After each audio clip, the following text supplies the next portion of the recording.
राजा भगवान के दरबार पे गया, जंगल में उसने मंदिर बनाया था, खूब राजन पूजा करता था, खूब श्रद्धा से। एक दिन भगवान प्रकट हो गए। राजा ने कहा, महाराज मैं आपसे कुछ मांगूं? भगवान ने कहा, बेटा मैं तुझे देने ही आया हूं, तू इतना प्रेम करता है मुझसे, इतनी कठिन तपस्या की कि मैं विवश हो गया तुझे दर्शन देने के लिए, बोल क्या चाहता है? राजा बड़ा धर्मात्मा था। राजा ने कहा, महाराज हे प्रभु, वैसे तो आपने मुझे सब कुछ दे रखा है, आपसे धन दौलत की कोई चाहत नहीं, संतान की भी कोई चाहत नहीं है, मैं सब कुछ आपने पहले से दिया है, कुछ नहीं चाहिए। हाँ एक चाहत है। क्या?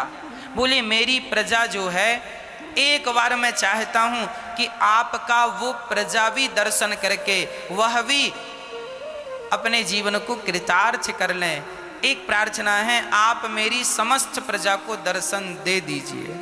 भगवान बोले कोई बात नहीं, तुम कह रहे हो तो कल ठीक ठीक समय पर लेकर आ जाना, हम आपकी प्रजा को दर्शन देंगे। जो आएंगे उन्हें हम मिलेंगे, जो नहीं आएंगे उनकी गारंटी नहीं। ठीक है। अब राजा ने सारे नगर में डिंडोरा पिटवाया, कल समय से तैयार हो जाना, भगवान के दर्शन में चलना है। अब फ्री में भगवान का दर्शन होए तो फिर भगवान का दर्शन कौन नहीं करेगा? फ्री में दर्शन। चलो, सारे बच्चों से लेके बूढ़े तक सवेरे सवेरे सब तैयार हैं नहा धो करके, और कोई झांझ मजीरा ढोल सब कीर्तन कर रहे हैं, श्री कृष्ण गोविंद हरे मुरारी, हे नाथ नारायण वासुदेव चल रहे हैं। अब जैसे ही गांव से बाहर निकले गांव वाले भगवान का दर्शन करने जा रहे हैं, तभी रास्ते में भगवान ने माया रच दी। भगवान ने ऐसी माया रची कि पैसों का ढेर लग गया। अब गांव वाले पैसा देख के पागल, चढ़ गए ढेर के ऊपर। राजा समझा रहे, सुनो भगवान आगे हैं, बस मिल जाएंगे, उनको पालोगे तो ये ढेर वेर तो सब पीछे पीछे चलेंगे। गांव वाले बोले, महाराज बड़ा कर्जा था, अब हमें यहीं रहने दो, हम चलो आप लोग हम पहुंच रहे हैं, जरा ये पैक करके घर रखाएं। अच्छा अच्छा, भगवान को थोड़ा रोक के रखिएगा, हम अभी आ रहे हैं। उतरे ही नहीं पैसों के ढेर, सब समेटने लगे, सारे कपड़े उतार उतार के भर रहे हैं, उसमें पोटरी बना बना के ढो रहे हैं घर की तरफ। राजा समझाए पर कुछ समझ में आए, कुछ समझ गए, कुछ लोग बोले ना ना हम तो भगवान का दर्शन करने आए। कुछ समझदार थे, 5% लोग उतर गए, 95% यहीं रह गए, सब पैसों के लालची थे, चढ़े हैं ढेर पर। 5% उतर गए, नाना भगवान के लिए आए हैं, भगवान को पाएंगे। अब 5% लोग चले, मतलब 100 में से 5 लोग चले। अब चले, आगे चले तो चांदी का ढेर। अब वो 5% वाली सोची, अरे राम राम राम राम, ये मिल जाए तो काम बन जाए। हाँ, वो चढ़ गए। राजा ने फिर समझाया, आजा आजा आजा, चांदी में कहाँ उलझ रहा है। तो वो 5% में सबके सब चांदी पर चढ़ गए, पर राजा ने समझाया तो 2% उतर के आ गए। 3 अभी चांदी में उलझे पड़े हैं। चलो भैया अब तुम ही चलो भगवान तक, कुछ तो चलें। अब ये चले कुछ लोग, आगे सोने का ढेर, सोने का ढेर। और जब सोने का ढेर आया तो जो 2% बचे वो चढ़ गए। और अब राजा ने लाख समझाया, भगवान 10 कदम पे हैं, चलो जरा चलो जरा, पर वो क्यों उतरे? वो सोने को देखकर मस्त थे, बोले हम तो जीवन सफल हो जाएगा हमारा इस धन को पाकर, उतरे ही नहीं। समय हो गया, राजा चल पड़े रानी को लेकर। अब अकेली रानी चली, और जब आगे चले तो हीरों का ढेर, ऐसे हीरे की रानी ने कभी देखा नहीं, रानी भी चढ़ गई। राजा ने समझाया, भाग्यवान तू तो तरा, तू तो दर्शन कर ले भगवान का। बोले ना, ऐसे हीरे मोती नहीं है वहां, इसका बढ़िया हार बनेगा मेरे लिए। अरे बोले भगवान को बोलना कल आए, कल दर्शन होगा। अब वो उतरे ही नहीं, उस समय हो रहा। अब राजा गए, अब राजा गए, आए, भगवान खड़े थे। क्यों? आपने तो कहा था सारी प्रजा को लाएंगे, और आप तो अकेले ही आ गए।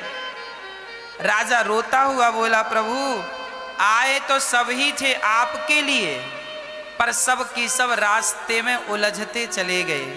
कोई पैसों में, कोई चांदी में, कोई सोने में, कोई हीरे में। हीरा मोती सोना चांदी पैसा, इसमें ही सब उलझ गए। अरे यहाँ से निकलें, यहाँ से आगे बढ़ें तो भगवान तक पहुँचें। जब यहाँ से निकलते ही नहीं तो भगवान मिलते नहीं। हम और आप ही वो लोग हैं, आप और हम ही वो लोग हैं जो भगवान के लिए चले थे, पर सब पैसों में उलझे पड़े हैं, हीरे मोती में उलझे पड़े हैं। जरा आप ही बताओ, क्या आप और हम, क्या सोना और चांदी और हीरा और मोती और पैसों के ढेर पर नहीं चढ़े? बताओ। हम ही तो वो लोग हैं अभागे जो पैसों के पीछे भगवान को छोड़े बैठे हैं।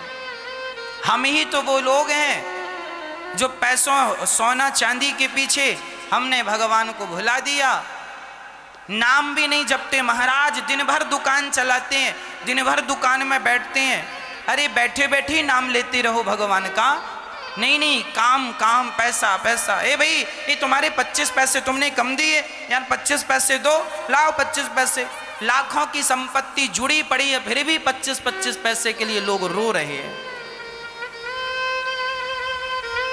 इनसे पूछो कि तुम सारी जिंदगी यही करोगे, पैसों के ढेर पे ही बैठोगे? तो यहां से तुम उतरो तो भगवान तक पहुंचो। आदमी उतरता नहीं और भगवान मिलते नहीं, और लोग कहते हैं भगवान नहीं मिलते। अरे जिन जिन ने अपने आप को सोना चांदी से उतारा है, उन सबको भगवान मिले हैं। तुम इस ढेर से जिस दिन उतर जाओगे ना भक्तों, उसी दिन, दूसरे दिन नहीं, उसी दिन तुम्हें भगवान मिलेंगे। पर एक बार कह दो अंदर से कि प्रभु मैं आपका हूं और आप मेरे हैं, और मैं उतर के आ गया हूं। बिल्कुल त्याग दो अंदर से, रहो सबके बीच में। अरे सोने के ढेर में ही बैठे रहो आप, पर उसके प्रति कोई आसक्ति और ममता ना हो, यही त्याग है। हम ये नहीं कहते कि तुम सब छोड़ के जंगल चले जाओ, हम ये कहते हैं सबके बीच में रहो, पर सबके बीच में रहकर भी सबसे अलग रहो। उस वस्तु से मोह ना हो, उस वस्तु से लगाव ना हो। आपके घर में खूब सोना चांदी हो, पर उसके प्रति आसक्ति ना हो, लगाव ना हो। लगाव भगवान से हो। क्या तुम कंकड़ पत्थर जोड़ रहे हो? क्या होगा इससे? सब धरा रह जाएगा। जिनके तिजोरियों में सोना सजा था वो सब मर गए। हाँ, कफन में जेब ही तो नहीं होता, चाहो तो आप बनवा सकते हो। इतना जोड़े हैं, अब कहाँ जाएगा? तो ले जाना बांध के। इसलिए मीराबाई गाती है कि पायो जी मैंने राम रतन धन पायो, पागलो राम नाम का धन समेट लो। क्या समेट रहे हो? इसलिए समय निकाला करो अपने लिए, भगवान का चिंतन किया करो। आधा घंटा, 1 घंटा आंख बंद करके भगवान का ध्यान किया करो। हे नाथ, आप ही हमारी माता हो। हे श्याम सुंदर, आप ही हमारे पिता हो। हे श्याम सुंदर, ये संसार में जो आपकी माया है, इसने हमें बड़ा जकड़ लिया है। हे नाथ, आप ही हमें इस माया से बचाओ। हे नाथ, आपकी माया हमें परेशान कर रही है, आप हमें इस माया से बचाओ। आज हम बूढ़ों को देखते हैं, बड़ा उलझे पड़े हैं, पैसों के लिए मर रहे हैं, रो रहे हैं। इनकी क्या दुर्गति होगी, इन्हें अभी समझ नहीं आ रहा। हम बिल्कुल ये कहना नहीं चाहते कि तुम पैसे ना कमाओ। हम तो खूब कहते हैं कि पैसा ज्यादा से ज्यादा कमाना चाहिए। पैसा बहुत कमाओ मेरी माँ, बहुत जरूरत से ज्यादा कमाओ, खूब सफल बनो, तुम्हारा नाम हो, तुम्हारी इज्जत हो, तुम्हारे पास लाखों नहीं, भगवान करें आप सबके पास करोड़ों की संपत्ति हो, सब कुछ हो, पर सब कुछ होते हुए भी भाव यही बना रहे कि मैं भगवान का हूं और भगवान मेरे हैं। ये मेरा नहीं है, हो सब कुछ, पर उसके प्रति अटैचमेंट ना हो। हम ये कहना चाह रहे हैं, हम ये नहीं कहना चाह रहे हैं कि तुम काम धाम छोड़ दो ना, अकर्मण्य होके ना बैठ जाना, नहीं तो पाप लगेगा। काम करना, पैसे बहुत कमाना, अपनी माँ को, अपने पिता को, अपनी पत्नी को, अपने बच्चों को धन से संतुष्ट करना। जो पुत्र चाहता है उसे दो, जो पत्नी चाहती है उसे दो, जो माँ चाहती है उसे दो, जो पिता चाहता है उसे दो। दो, खूब मेहनत करो, खूब नाम कमाओ, समाज आपका कहे वाह कितना पैसा कमाया इस व्यक्ति ने, ईमानदारी से, पाप से नहीं। समाज की सेवा करो उस पैसे से, उस पैसे से खूब सेवा करो, और सब कुछ करते हुए भी अपने आप को बिल्कुल अलग रखो उन सब चीजों से। आपके पास मखमल का गद्दा हो और 50,000 और 1,00,000 का बेड हो, पर आपका भाव यही हो कि हम जमीन में सोकर ही भगवान का चिंतन हो सब कुछ, पर भाव जमीन में सोने का हो। ये आपकी महानता है। आपके पास सोने की थाली हो खाने के लिए, फिर भी आप पत्तल में खा रहे हैं, ये आपकी महानता है। इतने महान बनो कि सोने की थाली आपके घर में ऑलरेडी है, सोने की कटोरियों में आप साग सब्जी खाते हैं, पर फिर भी आप अपनी इच्छा से पत्तलों में खाएं कि साहब यही सत्य है। ये सब सत्य नहीं है। हो भगवान करे आप सब सोने की थालियों में खाओ, पर उसके प्रति आसक्त ना हो जाना। नहीं साहब अब हम खाएंगे ही नहीं, सोने की थाली लाओ तब खाएंगे। लो अब ये बात गलत है। अब ससुराल कोई जाए और घर में खाए सोने की थाली में, और ससुराल जाए और कहे ससुर से सुनो खाएंगे तब जब सोने की, ससुर तो बेचारा परेशान हो जाएगा। अच्छा है कि आप सोने की थाली में खाएं, पर उसके प्रति इतना लगाव ना हो जाए कि अब आप उसके बिना रहें ना। भगवान करे आपकी पत्नी और पति हो, बेटा और बेटी हो, पर उसके प्रति इतना लगाव ना हो कि अब बेटा नहीं है तो अब लगे रोने, बेटा बेटा, लो रोते रोते मर गए। ये कोई सिद्धांत नहीं है।